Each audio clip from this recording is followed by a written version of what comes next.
Labą dieną, Žilvinai ir Irena. Sveiki. Labą dieną. Labai džiaugiuosi jūs šiandien matydama čia ir manau, kad nemažiau džiaugsis visi Lietuvos televizijos žiūrovai.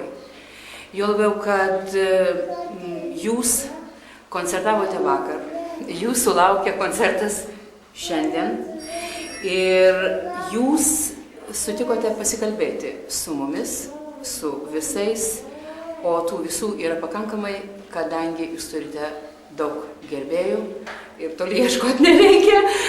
Vien tik tai vakarykštis koncertas čia apie tai ir kalba. Todėl mano klausimas gal ne visai keistai skambėtų, jeigu aš dabar paklausčiau, kaip svarbu yra pramogų versle nuolatos būti matomu. Kuris dabar norėsit atsakyti tą klausimą, nes tai yra svarbu abiem. Šiaip dabar jūs toks tandemas esat, kad visi klausimai beveik bendri, išskyrus visiškai moteriški, jeigu tokių atsiras. Taigi, na ir Žilvinas tikriausiai pradės, ar ir Turbūt, nes jis labiau matomas. Jis labiau matomas, ar ne? Nesipūkliai. Tai jis aukštesnis. Štai kaip. Na tai ir iš savo aukštumų. Kodėl? Ne kodėl, galbūt, kad tai yra tai darbas, aš nežinau, scenai, tai jeigu tu scenai, jis turi būti ir matomas žmogus. Kad būti matomum reikia daryti tokį produktą, kad tave norėtų matyti žmonės, ta prasme. Nežinau. Bent pas mane, aš nežinau, pas mus turėna tas visas, specialiai mes nedarome ir iš specialiai žmonių neprisidėsiu, kad būkit žmonės ateikit, mes arba pigesnius bilietus per pas mus bus ar kažką įsigyti, kad tik pamatyti, ne, tiesiog yra natūralus bendravimas, natūralus scenai dainavimas, mes neįsidirbinėjom, šiaip mes jokiom lygom nesergam, pas mus yra natūraliai, mes žinom savo darbą. Man malonu matyti, kad pas mus ateina įvairių specialybių žmonės, tai mes tą normaliai žiūrim, tiesiog mes jiem dirbam, man atrodo, kad jie darbė savo darbą gerai atlieka, tiesiog natūralus vyksta procesas darbas. Taip, tai yra darbas ir jums taip atrodo, bet yra smagu, kad jūs nesergat žvaigždžių lygomis, nes galimagi sutikti žmonių, kurie tą daro hipertrofuotai arba labai kategoriškai renkasi, ne, aš šiandien labai pavargęs ir aš negaliu kalbėtis. Sakykime, jūs esat tokios profesijos atstovai, kur kiekvienas nori viską apie jūs žinoti ir kiek galima daugiau. Tai slegia ar ne? Yra kas galima žinoti, yra ko nesinori, kad žinoti. Kai ta prasme, kiek įmanoma stengiamės pasilikti savo šeimoje, vadinkime, kažko tai, tas, kas yra mūsų, mums priklauso. O tai, kaip gaunas, taip gaunas, nepabėgsiu, aš nežinau. Bet tai vis tik tai yra tokio žanro, tokios profesijos, sakykime, privalumas, kad trauka, kad apie jūs viską nori žinoti. O juk taip nėra. Matyti, apie visus nori žinoti. Apie gydytojus, sakykime, gal nenori taip žinoti. Tarkim, ir šeimos gydytojas. Jis yra, jis mielai bendrauja.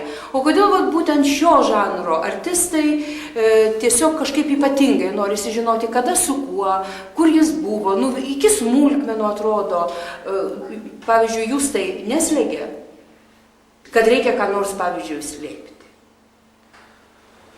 Natūraliai ir slėpiam. Bet tuo jūs nedemonstruojat kažkokio tai išdidumo, neatsiribojat. Specialiai nieko nėra, taigi, ta prasme, galų gale ateina tas laikas, kada viską tu natūraliai tą priėmė, tiesiog, ta prasme, ir neįsivaizduoja. Žodžiu, šuo ir galimas pripranta. Aišku.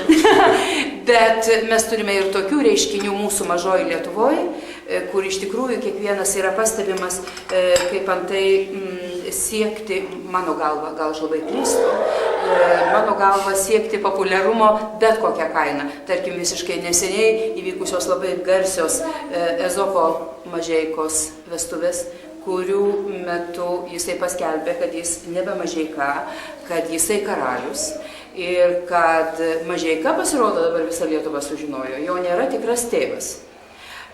Sakykim taip, iš vienos pusės tai būtų Ezopo problema. Iš kitos pusės Mažeika tai yra tėvas ir taip visi žinojo, jam tai tikriausiai nebuvo pats maloniausias dalykas. Tai ar tokiu būdu siekti išskirtinumo irgi yra tos profesijos atstovų, kažkoks tai, aš nežinau, štrichas Šiaip gerai, kad paskelbė karalius, o ne kokia karvė. Nors tiek gerai. Reiškia. O tais dalykais, nei aš, nei Irena ir manau, mūsų kartos atlikėjai principė neužsiminėjo, nėjo kirptis į kirpyklą ir dažytis plaukų ir visą spaudą kviesti. Aš įdėtų kirpsius, ale ten tą darysiu. Ar aš tenai kažkam į snukį daviau ir būtinai reikia paskelbti tam. Tai niekada, aš po šiai dienai prieš tą visą bulvarinę tokią spaudą, man jinai juokinga, aš su jais, ta prasme, kaip čia pasakyti, ne tai, kad nenoriu bendrauti. Man jie yra neįdomus, kurie žiūri, kur man kelnes nukrito arba kur nupaveiksluoti, bez persimaunant kelnes. Aš vertinu tos, kurie domisi, ką tu scenoje darai, kaip tu rašai tą produktą, kaip tu gyveni tą prasme scenoje būdamas, nes tai vis tiek psichologinis pasiruošimas turi būti. Kiekvienas savaip išeidamas į sceną, kiekvieną kartą rodyti, kad tu linksmas, o pas būna visokių problemų, ta prasme, ir tarpusavį, jeigu mes kartu koncertuojam.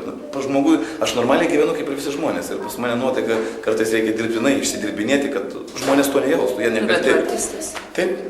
Tai aš daugiau šitos dalykus vertinu natūralius tikrus, kas yra artistui priklauso. Dabar, kad aš tenai ar tą padariau, kaip čia ir buvo su Marijonu koncertas, tik tai duris pradarė, persim kambarį, rengėsi kelnes. Ir viskas. Čia įdomiausias momentas yra, kaip tu rengės kelnes. Aišku, o jeigu nori paveiksluokit, čia jau man dzin. Tai galėtume toj vietyti padaryti išvadą, kad jeigu tu neturi ką pasakyti, tai tu gali parodyti savo nuogą sėdynę. Bet jeigu kas ką gali, tas tą rodo. Taigi, bet šiaip ar taip, dabar kaip tik Žilvinas pasakė apie tai, kad reikia stengtis pateikti produktą. Vadinasi, mes galim daryti dar ir tokią išvadą, kad jūs mėgsta, jūs esate populiarūs dėl to, kad jūs darote gerą produktą. Vadinasi, jūs darbu užsikariavot populiarumą. Ar yra kokia nors metodika, sakykime, pagal kurią vadovaujantis galima tapti populiariu? Ar čia galima išmokti, ar kas tai yra? Čia yra jausmas, kiekvienas turi jausti, ką tu scenoje gali dainuoti. Irena savo jausmą turi, aš savo. Kad ir dabar... Pagrindinė metodika yra nuoširdumas. Reiškia, nuoširdumu? Absoliučiai, tai tą nuoširdžiai. Nedaryti, nekepti produktą tą, kuris reikalingas mūsų tautai, kad tau opisuotų. Ne dėl to.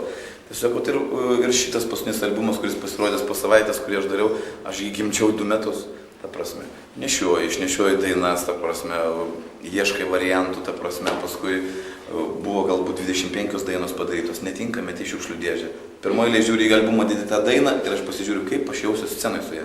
Tai nėra, kad išleidau, tauta klausykit, valgykit, ar tai gerai, ar vis tiek visiems neįtiksi, ta prasme. Bet aš pirmoji žiūriu dėl savęs, kaip aš jausiu scenoje su tą dainą. Dabar imkime ir pakalbėkime apie darbą. Šiandien kiek bus galima labiau, todėl kad iš tikrųjų visus kitus intymius dalykus šviečia visai kita spauda bulvarinė ir galbūt kitos televizijos laidos. Taigi labai įdomu. Mes šiandien turime labai įdomią apraišką, sakykime, vyksta, kad ir pageidavimų koncertas, rodomi yra jūsų klipai. Ir visi žino, kad dainuoja Žvagulius, dainuoja Starošaitė, dainuoja Žvagulius už Starošaitę. Tai tada klausimas būtų toks, ar jūs viską kuriate patys, pavyzdžiui, žodžiai, muzika, pirmiausiai. Absoliučiai ne, mes prie to šiek tiek mažiau prisim, bent aš iš savo pasakysiu, gal Irena pasakys, dėl ko jinai tenai, ta prasme, bet ta prasme,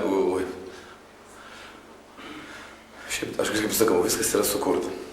Ir jūs tada perleidžiat per save kaip per tiesiog menininką? Taip, mes daugiau atlikėjai galbūt esame, nors yra šitam vėl naujam albumui ir praeituose yra ir tekstų, kur aš pats rašausi, jau kaip, aš jeigu jaučiu, tai aš rašau tekstą. Jeigu pritampa daina, aš imu ir užsieninio atlikėjo dainą, ta prasme. Yra, aišku, daug dainų, vis tiek daugiau kotiruojasi lietuvių kompozitorių dainų. Yra ir pats pasirašau, ir Irena pabandė pati pasirašyti dainą. Įvairiai. O kaip, Irena, nes jūsų kūrybinis kelias bendras yra dabar, bet iki to dabar buvo kuriama ir pati kaip atlikėja dalyvauja anksčiau estrados gyvenime, jeigu taip galima pasakyti. Mano gyvenimas estradoje, galima sakyti, prasidėjo su Žilvinu. Žilvino vadovaujamai grupiai. Ach, Žilvino vadovaujamai grupiai. Aha, tai reiškia, mes turime... Tada tekdavo dainas, užsienį būdavo ruošiamas programos, aišku, reikėdavo viskas dainuoti angliškas dainas, tai aš tik tai tiek, kad padėdavau repertuarai.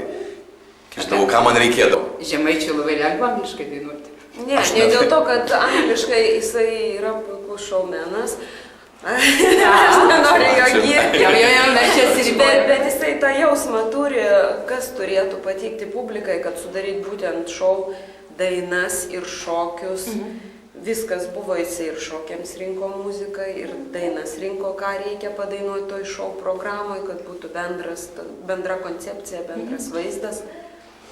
O dabar, kai jūs darote savo, taip sakant, turus ar naujas koncertinės programas, judesys.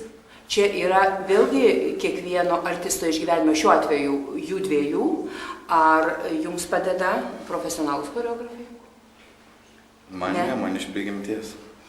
Reiškia, žiūrėdavau, kaip tėvas šokdavo jaunas.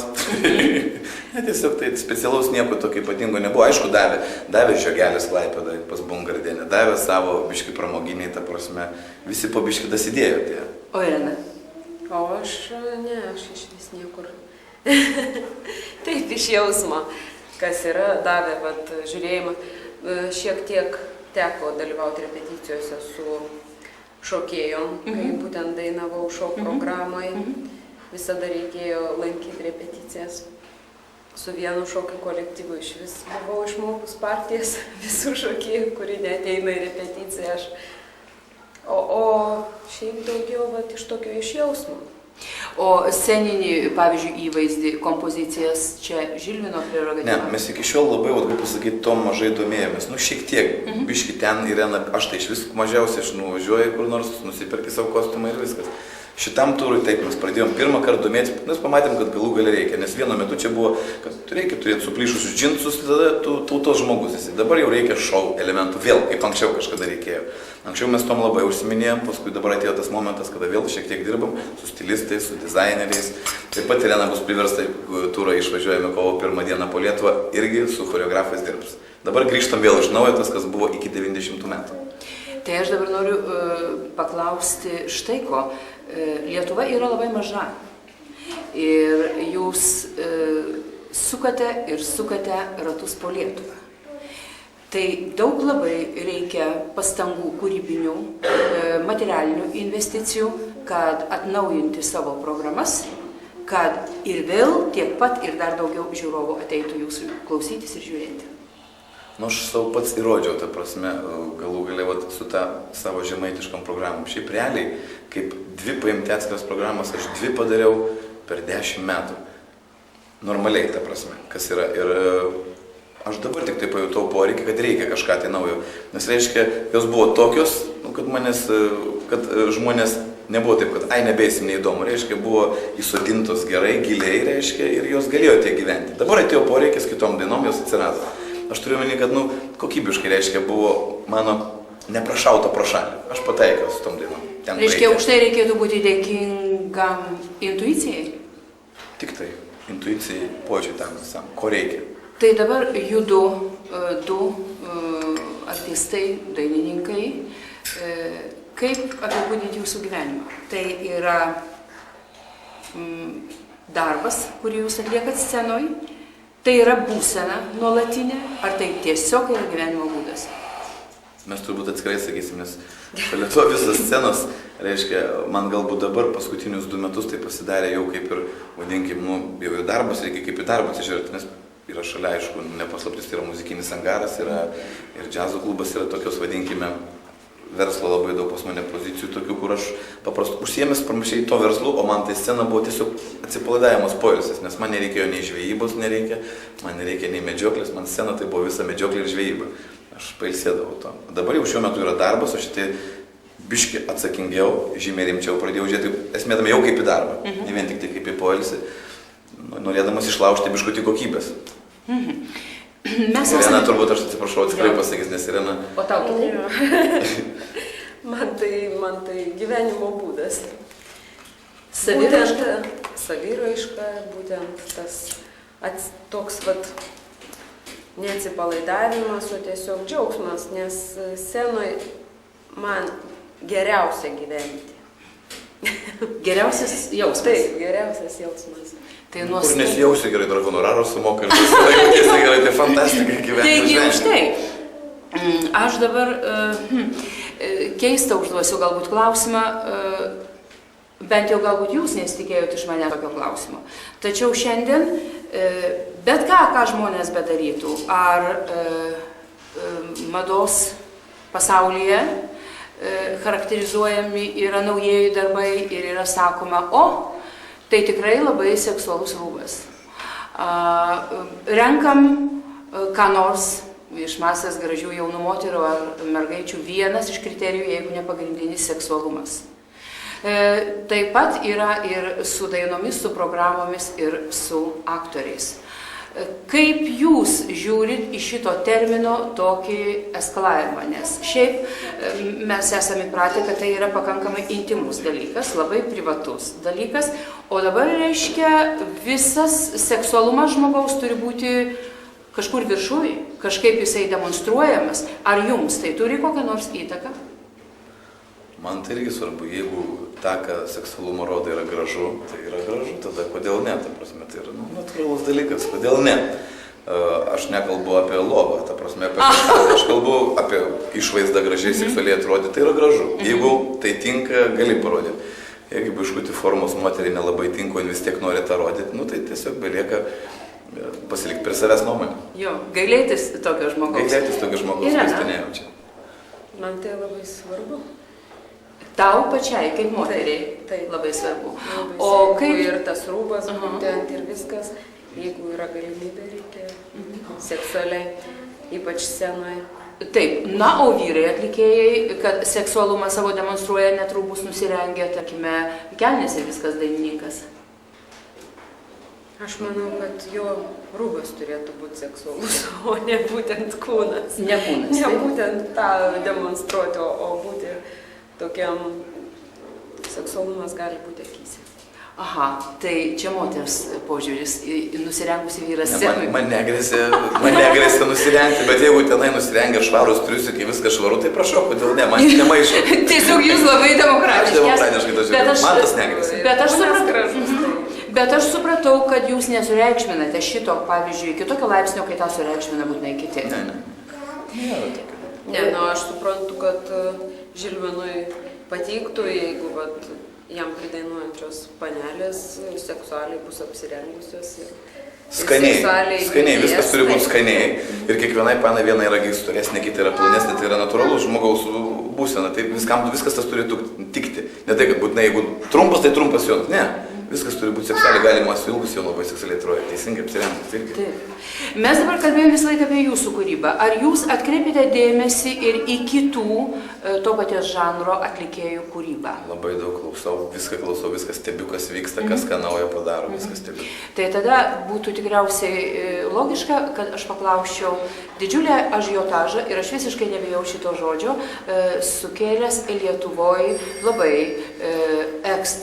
ekscentriškas aktorius Borisas Moisejevas, buvęs lietuvaitis. Mes kalbėjom apie seksualumą ir nusirengusius vyrus, tai ten buvo galima matyti epizodus su švariais trausikais, bet atitinkamais atributais ir visokiausiais dalykais. Ir aš pamenu, kad būtent tą savaitę buvo labai įdomus dalykas. Po mėnesio nebuvimo Lietuvoje grįžo Lietuvos prezidentas, kurio aš asmenybės taip pat nesureikšminu. Taip, tai yra Lietuvos prezidentas. Bet už tai nuo praėjusio penktadienio ir vakar buvo paskutinis rašinys būtent apie Borisą Moisejevą visuose įmanomuose Lietuvos leidiniuose, su nuotraukom ir taip toliau. Tai yra natūralu, tai yra toks įvykis, tai yra tokio dydžio menas, o kas čia yra? Tai rodo, koks mes esam kaimas. Ir viskas, ką galiu pasakyti. Tai yra dalykai, taigi jie visur vyksta, ta prasme, tai yra tokių šou, yra kitokių šou, tai galų gale ir Tatu buvo mergaičių šou, ir Moisejevas buvo vienu metu mažumos atstovavo scenai, ta prasme, tai Smetime, jie per retai būna, kad mes taip į tą dalyką žiūrim, taip jau Jėzus Marija kažkas įvykis. Iš tikrųjų, tai kiekvienas yra saviraiška, scenos ir žmogaus saviraiška. Sakykime, ar čia nėra įdirbis komandos, kuri tą darbą daro? Šiuo atveju aš noriu atkreipti dėmesį į tai, kad visame pasaulyje mes žinom, kad dirba vadybininkai. Taip? Ir stengiasi sukurti iš anksto tam tikrą klimatą, kur nors pasirodant artistui. Judu, turit vadybininką? Tokį, kuris kūrė jūsų įvaizdį, kuris kūrė reklamos didžiulę kampaniją? Tokio neturime, vadinkime, gal pasakysiu drastiškai, tokių Lietuvoje nelabai ir yra. Taip, teisybė tikriausiai. Bet tai yra žmogus, nuo ko labai daug priklauso. Paprasčiausiai pas mus dar galbūt vis tiek jaunimas to nesupranta, kad tai yra, visi iš karto žiūri, o kiek aš iš to gausiu, ar aš iš to išgyvensiu. Tai reikia investuoti, kad tu taptum tokiu produceriu, administratoriu, kad tu uždirbtum. Nes jeigu tu uždirbsi, atlikėjas patikėk, tikrai uždirbs irgi. Reiškia, tik tai teisingai pasirinkti atlikėją ir teisingai išsukti. Pas mus yra vienas pavyzdys, tai yra bendžiai. Lietuvoje daugiau nėra, aš negalėčiau pasakyti, kas daugiau yra. Taip dirbančių. Profesionalūs produceriai. Tai yra profesionalūs produceriai ir bendžiai. Kiek jos bekeiktų, nekeiktų, bet tai yra profesionalai. Bet jų dviejų produceris, aš taip suprantu, vienas iš jų dviejų. Nu kaip, vadinkime, daug ką mes pasitarėm, daug ką pasitarėm dviese, bet man daugiau tas dalykas administracinis tenka, ta prasme, pasitvarkyti. Ir šiam turui, vadinkime, mes jau pasiėmėm į pagalbą kombo, ta prasme, jie organizuoja visą turą. Nes laiko atžvilgių nebespėjom tiesiog. O taip kaip prodiuserio, kuris užsiminėtų viskom, spaudai tik tam tikras nuotraukas atidavinėtų, tik taip straipsnius filtruotų, tik tai turus filtruotų, ne, čia esam patys mes dviesi. Vis vien jūs esat mylimi ir mėgiami ir laukiami. Vadinasi, jeigu Žilvinas tai daro, galima galvoti, kad dar vienas be bendžių profesionalus produceris, kad ir savo, bet vis tik taip pat jisai niekom kitu. Jeigu niekom neužsiminėtų daugiau, jisai teisingai. Aš tą žinau, kaip padaryti. Ta prasme, bendžiai teisingų kelių eina, aš įsivaizduoju viską, aš galėčiau tam dirbti, ta prasme, jeigu dar scenai nestovėčiau. Bet tai visai, toks žmogus turi pasirinkti, negali su vienu užpakaliuku ant dviejų kėdžių sėdėti. Tai reiškia, gerai irgi neišeina man padaryti. Dabar taip, gyvenime būna tokie dalykai, kad tai vadinamos gyvenimo pauzės. Juo labiau kūryboje. Negali visą laiką intensyviai dirbti, taip? Ar judu jau turėjote kūrybinę pauzę? Man praeiti metai buvo kūrybinė pauzė, bet atsvėrė biškį mano darbai bendrose projektuose ir mano gyvo garso koncertas, bet šiaip aš tos metus skaitau, kad tai buvo kūrybinė pauzė. Jo, praktiškai aš ne vienos dainos. Gerai, Irena, o kaip jūs tą išgyvenat? Ar tai kaip nors atsiliepia ta pauzė? Mes sakom bedarbystė, depresijos, tai žmonės, kitų specialių žmonės. Kaip tai yra menininkui? Nu, tokia tuštuma būna. Bloga nuotaika. Taip, bet tik tai sakau gerai, kada atsveria, bet būtent kiti dalykai ten, kada ruošiamės koncertui tam, paskui kitam projektui, metamorfozėm. Įdomus projektas. Šiaip nekūdi metai buvo, aš nežinau, ir Irena ir tikro garso koncertą rašė Tavo zoną, ir rašė, ir sudalyvavo, ir metamorfozės. Taip, bet ta prasme, aš turiu omeny, kad būtent naujų dainų kūrimas.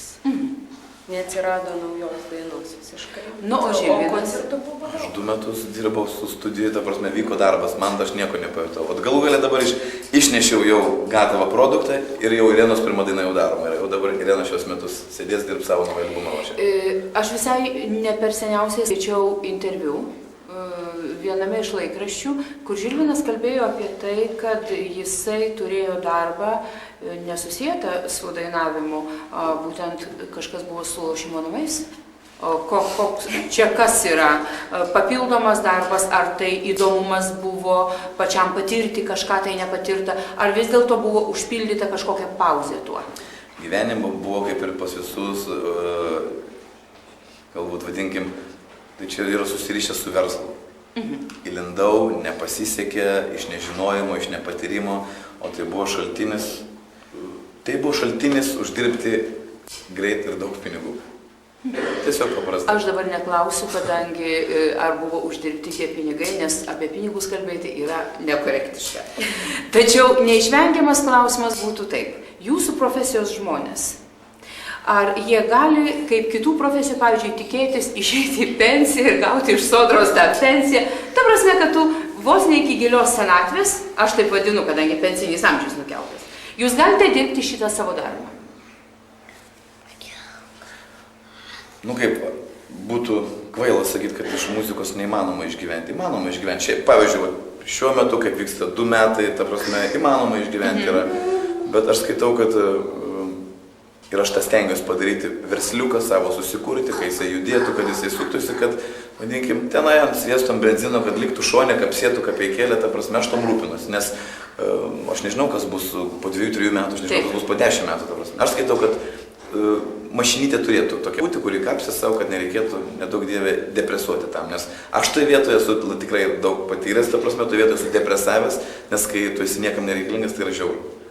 Reiškia, šiaip ar taip, bent jau Žilvinas visai šeimai kūrė užnugarį, kad paskui nebūtų baisi neviltis. Mes abu kūrėm. Mes abu taip dirbom. Bet o psichologiškai jūs ruošiatės būtent tam netaip ryškiam reikalingumui. Taip, jūs visada būsite reikalingi, mes jau turim čia, tam žmogui visada jūs būsite reikalingi, bet, sakykim, Irena sako, piktesnė, jai atrodė duobė, nes negalėjo naujų kūrinių daryti. O kai visai nebereikės daryti, kaip tada? Kaip artistas, jis turi rengtis tam psichologiškai ar ne? Tarkim, jis turės pinigų, bet socialinė priklausomybė. Turi apie tai galvoti ir ne tik tai morališkai, man atrodo, visom išgalėm reikia bandyti kažką kito dar paraleliai. Pradėti kažkokį kitą darbą tiesiog.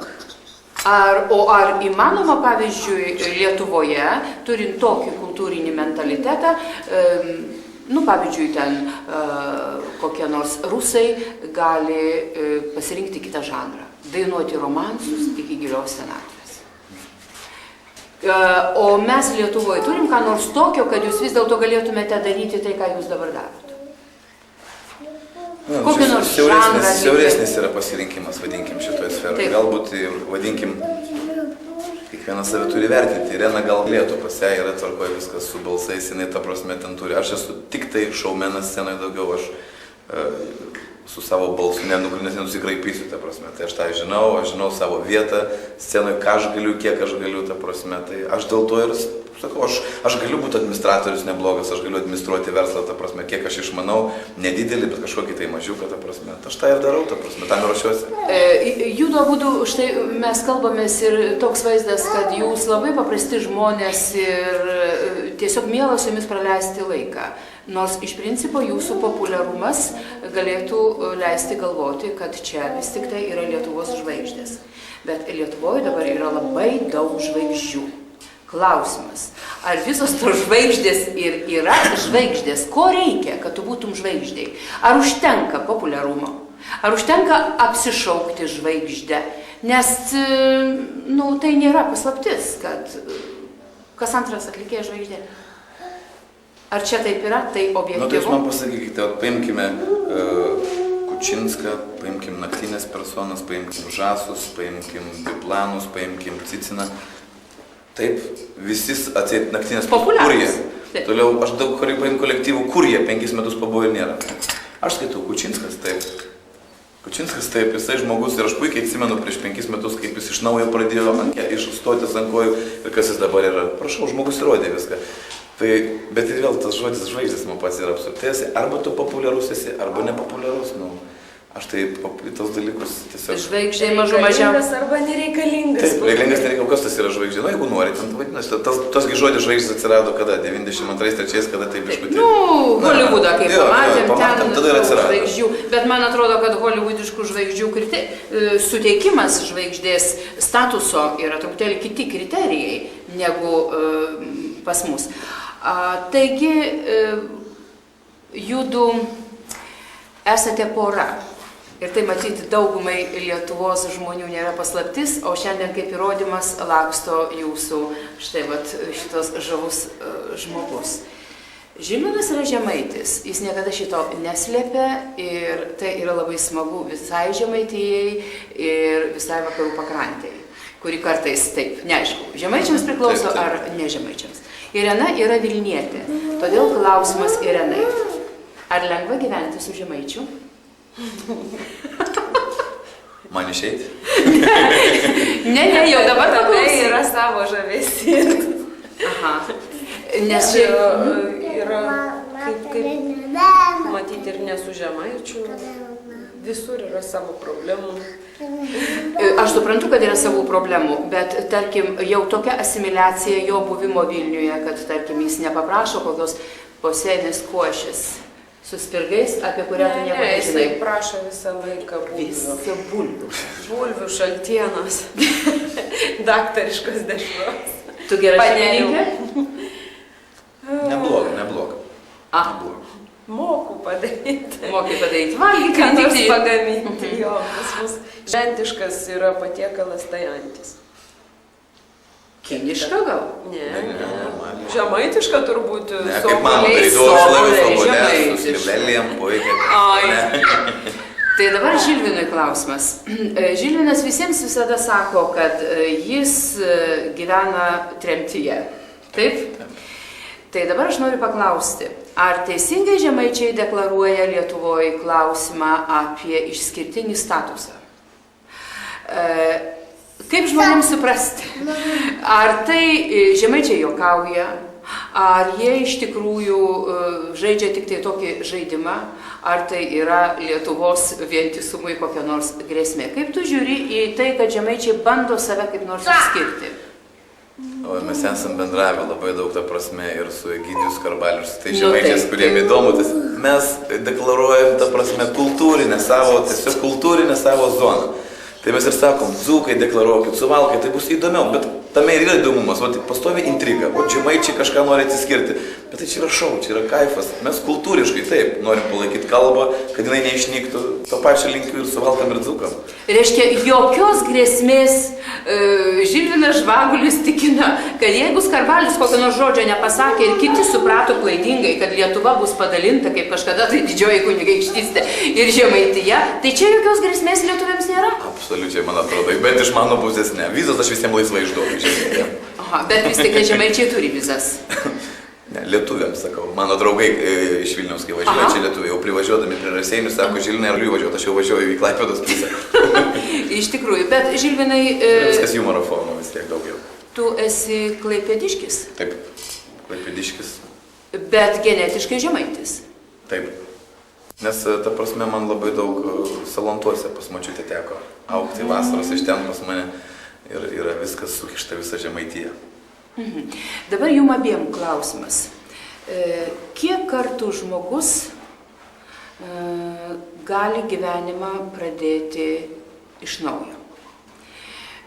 Tarkim, atsitikus kažkokiom tai problemom ekonominiam, atsitikus dvasiniam nuosmukiui ir galų gale kiek žmogus gali kartų gyvenime stipriai pamilti. O toks didelis klausimas, kad lengviau būtų atsakyti.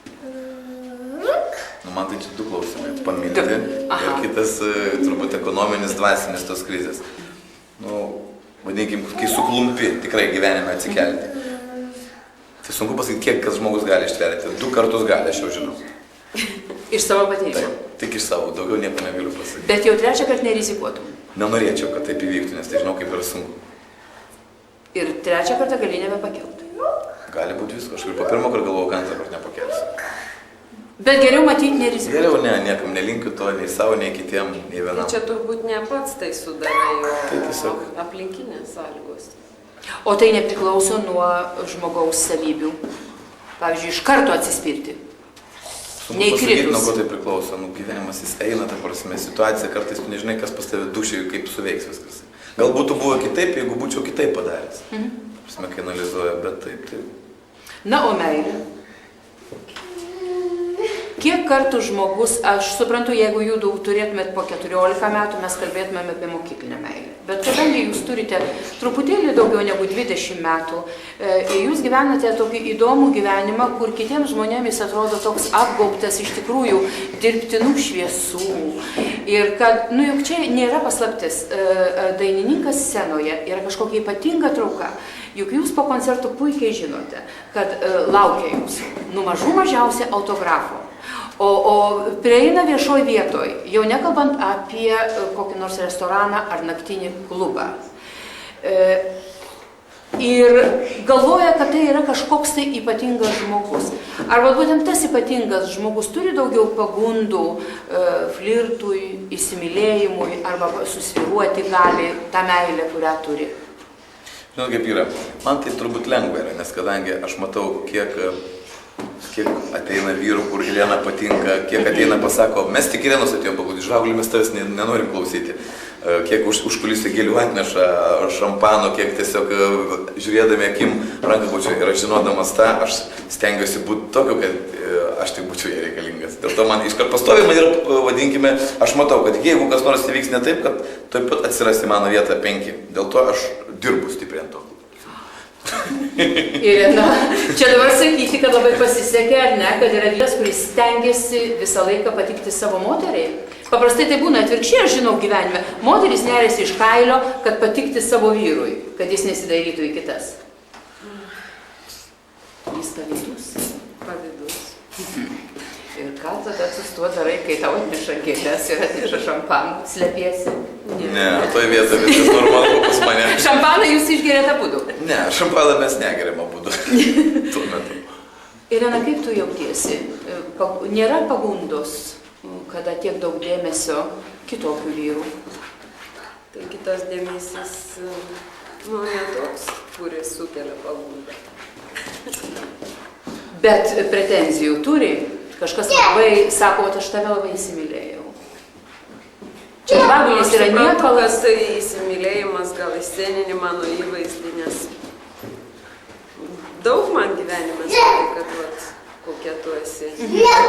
Viskas, o paskui netgi taip, jau jeigu bendraujant ką nors sako, tu visai kitoks žmogus esi gyvenime. Tai čia iki Žilvinas viskas. Taip. O tu pavydi Žilvinui, kai Žilvinas, tiesiog jam rodo išskirtinį dėmesį panelės ponios? Nepavydžiu aš. Man labai malonu, kai jam rodo, man nemalonu, kai jisai atsako tuo pačiu. Aš dabar, aišku, jeigu čia būtų bulvarinė spauda, iškart būtų klausimas, ar tai būna? Ir tą klausimą tu gali neatsakyti, ar tai būna. Reiškia, kartais Žilvino blakstienos suvirpa, bet jisai žino, kad ten nereikia eiti. Žilvina. Reaguok kaip nors į Irenos pasakymą. Žino mano reakciją. Nesąmonės. Nieko to tokio nebuvo, ar ne? Ne. Jūsų gyvenimo būdas, darbas yra susijęs su pramoga. Dažnai žmonės, kurie kitiems kuria gerą nuotaiką, kuria pramogas patys, arba nepramogauja, arba nebeturi jėgų, resursų susikurti savo švenčių. Judu turite savo šventę. Ar pavargę einate ilsėtis? Per bendrą šventės, kai priklauso visai tautai, mes einam ilsėtis. O šiaip mes... Tai yra turbūt viena tokia šventė, tik tai, kur priklauso visai tautai. Ir pramogų verslui, tai yra tik tai kūčius. Per metus vienintelį kartą, kada mes tikrai nedirbam, sėdim su visa šeima. Ir aš laukiu visą laiką, man tai yra fantastinė, ta prasme, ta diena, kada galim sėdėti.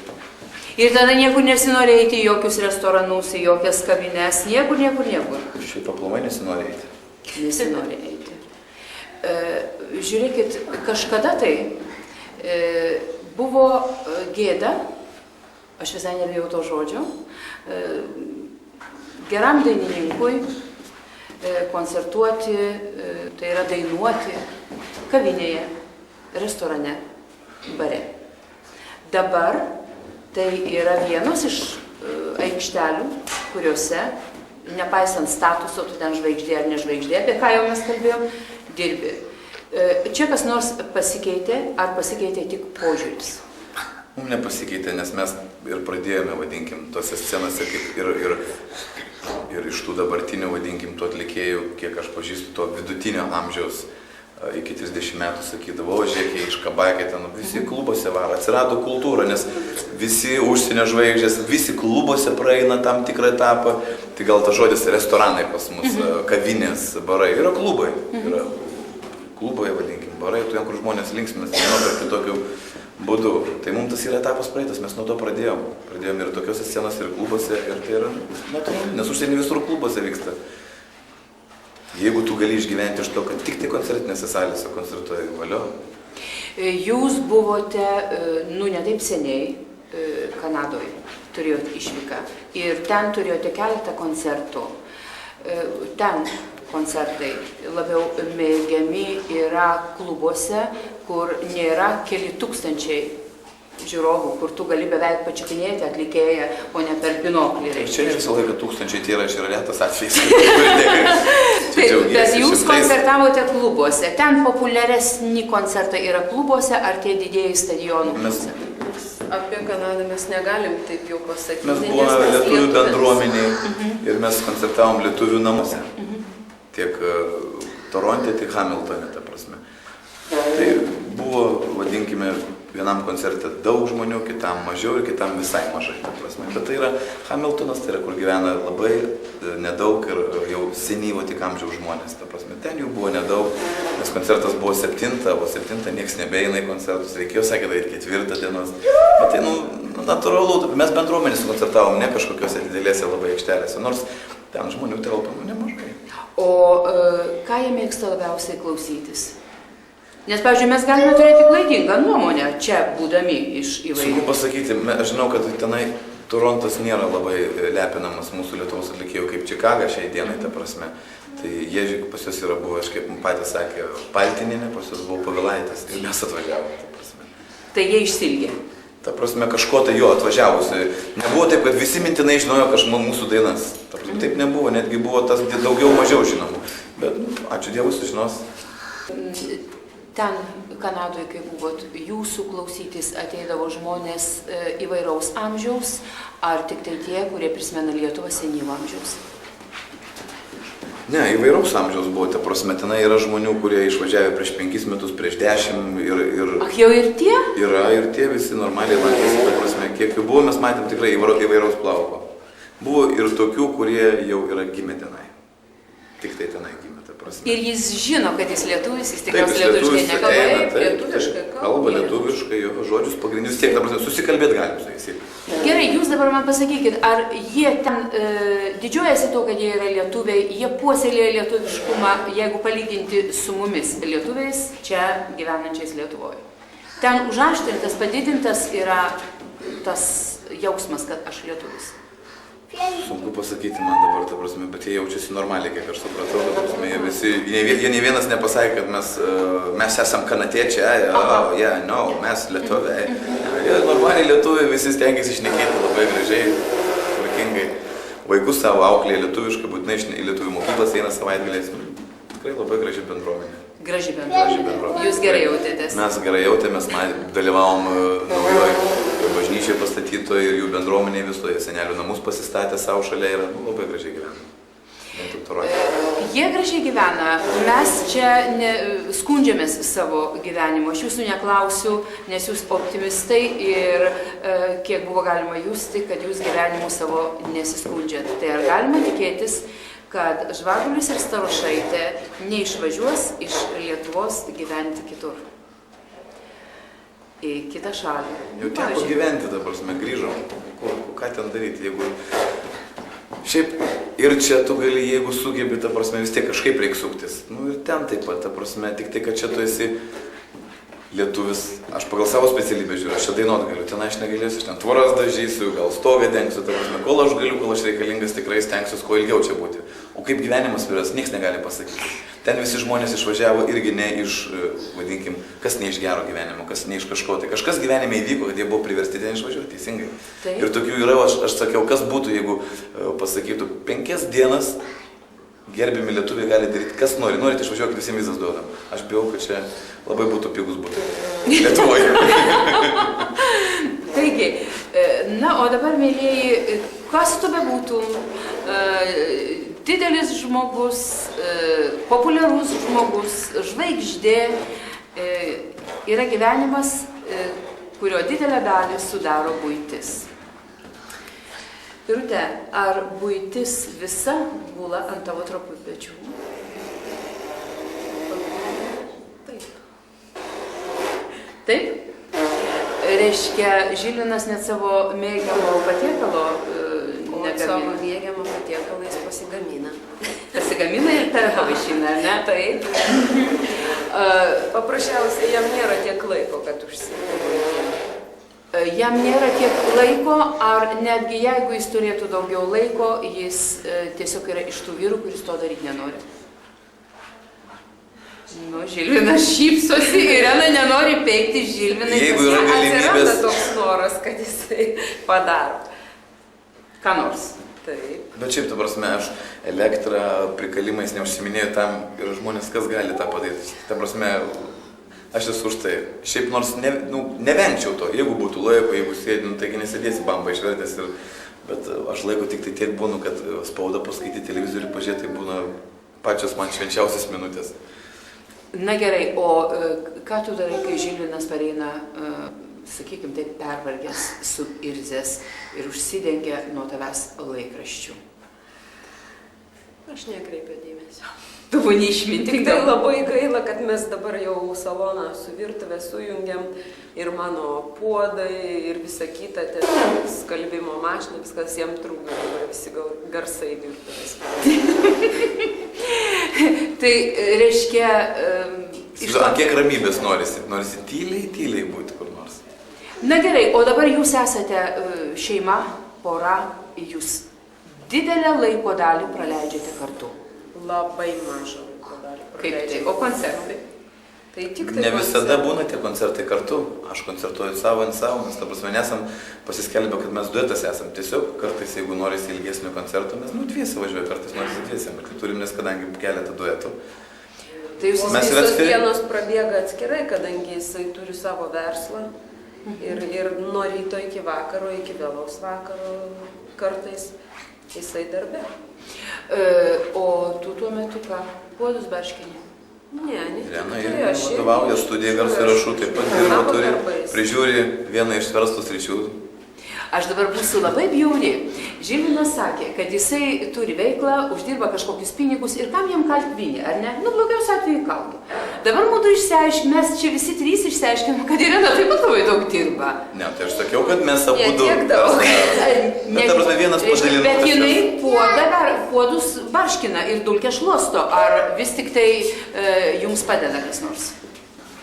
Aš tą klausimą, toks čia neprovokacinis, tai yra klausimas dėl to, kad žmonės turi klaidingą įspūdį ir netgi apie kiekvieno iš mūsų buitį. Labai dažnai verslininkės, labai užimtos moterys sako, o aš viską darau pati. Ir automobilį vairuoju, ir grindis šveičiu, ir taip toliau, ir taip toliau. Tuo tarpu kitos verslininkės sakė, tai yra nesąmonė, aš verslo moteris, kurios ypatingai užimtos yra, sako, kad tai nėra tiesa, nes tai yra neįmanoma vienam visko padaryti. Tai jeigu Irena turi savo darbą kažkokiam versle, tai kaip jinai suspėja visą tą padaryti?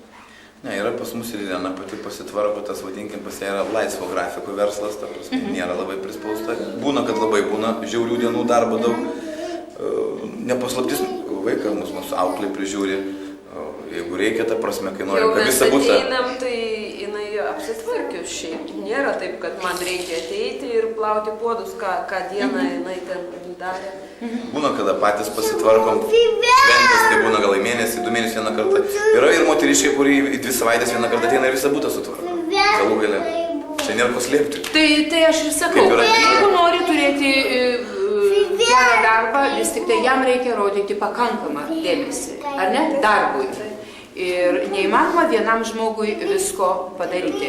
Taigi, tas įspūdis, kuris gali susidaryti žmonėms, kad jūs visą laiką praleidžiate kartu, šiandien mūsų pokalbis jį ir išsklaidė.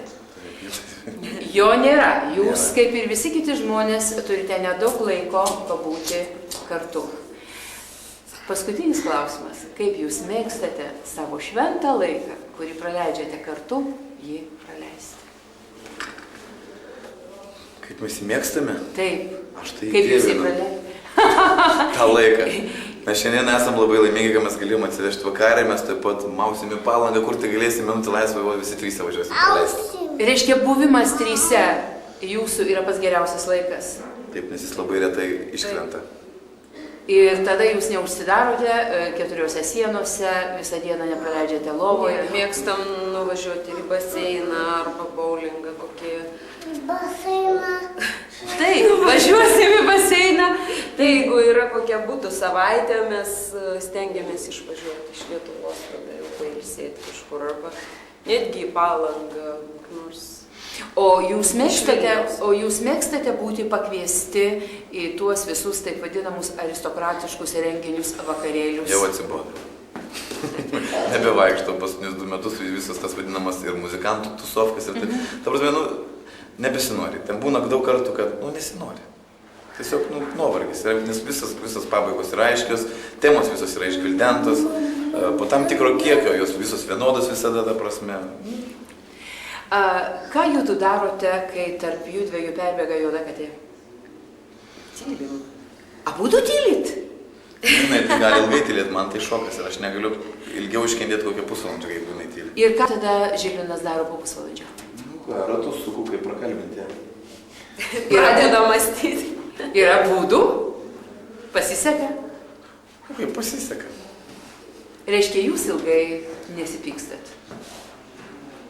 Tyla ir kažkodėl tai vislingai tyli. Visai pabaigai aš norėčiau jums palinkėti iš tikrųjų didžiulės kūrybinės sėkmės. Aš norėčiau palinkėti, kad kuo rečiau, o jeigu įmanoma niekada, tarp jūsų neperbėgtų juoda katė. Nes aš supratau, kad visai neužilgo jūs pradedate turą po Lietuvą su visiškai nauja programa, kurioje dalyvausite abudu. Taip. Tai yra bendras projektas. Ne, tai yra mano projektas, bet tiesiog Irena padės man sunku naujam projektui bus, padės dar 2 dainininkės, ta prasme. Kada su tuo projektu jūs atvyksite į Žilvino gimtinę? Balandžio mėnesį. Visai netrukus. Taip. Tai aš jums ir linkiu sėkmės. Didelės ištvermės ir kad niekada, arba bent jau kiek galima ilgiau, jūsų neapleistų kūrybos paukštė. Ačiū labai, kad jūs šiandien visi 3 pabuvote kartu. Ačiū jums.